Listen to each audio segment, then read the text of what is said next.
We're the collections care team at VCU Libraries, stored back here on the second floor of Cabell Library. We get a lot of damaged books here, and here's one of our current projects. World-famous paintings. This book had old linen tape on the end sheets, which had to be removed, and most of the spine was detached. Here I'm doing a repair we call a reback, removing the original spine piece, cleaning the original spine linings off, replacing them with new conservation-grade linings, creating a new spine piece, and attaching it. I use methyl cellulose to clean the spine linings, which helps with removing water-soluble adhesives. Depending on the original adhesive, this can be a short or long process, and always messy.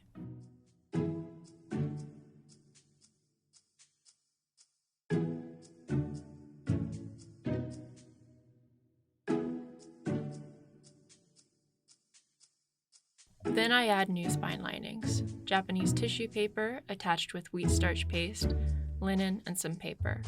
While I wait for these layers to dry, I start making a new spine piece.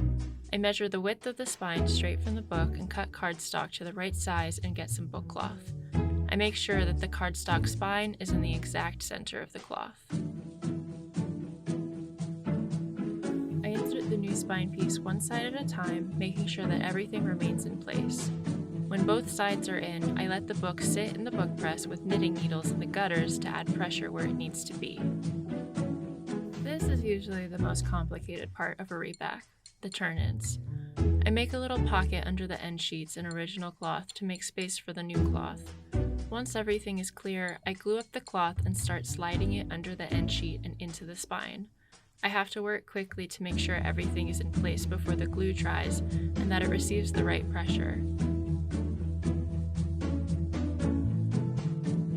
Once all of the turn-ins are in place, I stick some more glue in those pockets to seal them back up and put the book in the press overnight.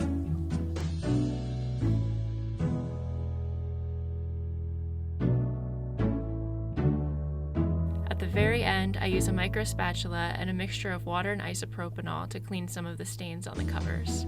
This entire process took about 4 hours. Because of multitasking while waiting for parts to dry, I also finished 3 other items while working on this book. This is a pretty typical repair for a book with this level of damage. Books this damaged don't turn up too often, but when they do, it's not difficult for us to repair. It's what we're here to do.